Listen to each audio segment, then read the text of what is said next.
Friends नमस्कार आपण मानक मोर चैनल इंडियन फ्लेवर को बहुत बहुत स्वागत जनाऊँगी।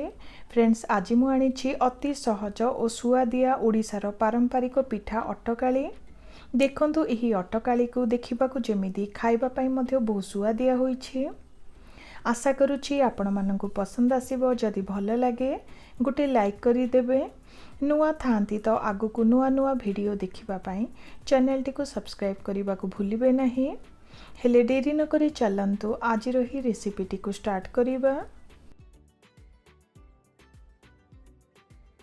इठी देखंतु अटकाली पई गोटे कप हेबो अरुआ चाउल को प्राय 4 रु 5 घंटा पई भिजाई रखिथिली। देखंतु भल भाबरे बतुरी जाइछे।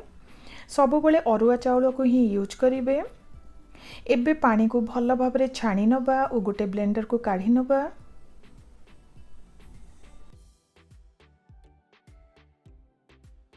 फ्रेंड्स एबे से दरकार हिसाब रे अल्प टिके पानी दे चिकन करी बाटी नबा। देखंतु चिकन करी बाटी नेली। एबे गोटे पात्र को काढ़ी नेउछे। चाउल पिठौटी रेडी हे गला। फ्रेंड्स अटकाली रे देबा पई एठी मु गोटे कप हेबो फ्रेश नडिया को नेइछि। देखंतु छोटिया छोटिया खंड रे काटी नेइछि। ता सहित स्वाद अनुसार एठी मु गोटे कप हेबो गुड़ को नेइछि। एठी आपण माने चीनी मध्य नै परिबे। ट्रेडिशनल अटकाली रे गुड़ को यूज करा जाए जहा द्वारा बहुत सुंदर टेस्ट आसी थाए। एठी मु गोटे चामच हेबो जीरा को हल्का टिके भाजी नेइछि जहा द्वारा बहुत सुंदर टेस्ट आसीबो। अल्प टिके गोलमरीच और अलैच को छेची नेइछि। ता सहित अल्प टिके अदा को छेची नेइछि। दुईटी तेजपत्र को नेइछि। एठी देखंतु 1/4 कप हेबो उषुम क्षीर को नेइछि। फ्रेंड्स माप हिसाब रे गोटे कप चाउल पिठौ पई एठी मु 2 कप अधे हेबो पानी को देउछि। एठी आपण माने पानी को कम करी दियंती तो अटकाली ठीक से बनिबो नहीं। एबे सेथिरे दरकार हिसाब रे अल्प टिके लूण को दबा। ता सहित नडिया खंड को देई दबा। फ्रेंड्स एबे सेथिरे अलैच और गोलमरीचर गुंड ता सहित अदा और तेजपत्र को देई दबा। शेषरे सेथिरे गुड़ को देउछि। गुड़ को देला परे भल भाबरे सबको मिसाई नबा। फ्रेंड्स एठी मने रखिबे पानी को अधिका फुटाइबा किछि दरकार नुहे। हल्का गरम थिबा टाइम रे ही आमे पिठौ को दबा। किछि समय परे देखंतु पानी हल्का टिके गरम हे आसिलानी। एबे देखंतु गोटे हाथ रे पिठौ को दबा और आरो हाथ रे एही परी कंटीन्यूअसली घांटी नबा नहले सेथिरे गुळा होई पारे। देखंतु गोटे हाथ रे एही परी पिठौ को देई आरो हाथ रे कंटीन्यूअसली एही परी चलाउथिबा। एठी मने रखिबे हीट को लो रु मीडियम रे रखिबे नहले तळे लागि जाई पारे।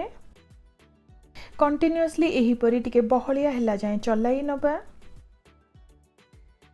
किछि समय परे देखंतु टिके बहलिया हेबा को स्टार्ट कलानी। कंटीन्यूअसली एही परी लो रु मीडियम हीट रे चलाउथिबा। एबे सेथिरे उषुम क्षीर को देई दबा। फ्रेंड्स हीट को लो रे रखी कंटीन्यूअसली टिके बहलिया हेला जाय चलाई नबा। भल भाबरे मिसाई एही परी कंटीन्यूअसली टिके बहलिया हेला जाय चलाउथिबा।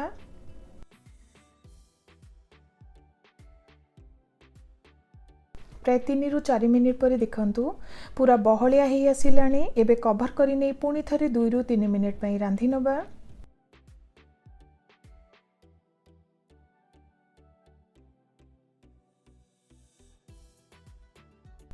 तो फ्रेंड्स देखंतु 2 रु 3 मिनिट पई रांधी नेली। अटकाली हमर ऑलमोस्ट रेडी। एबे सेथिरे भाजी रखिथिबा जीरा गुंड को दबा।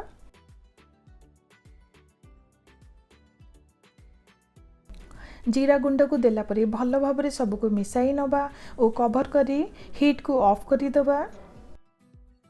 फ्रेंड्स हीट को ऑफ करी नै कवर करी नबा और किछि समय पई ठंडा हेबा को छाड़ी दबा। ठंडा हला परे देखंतु अटकालीटी आउ टिके बहलिया होई जाइछि।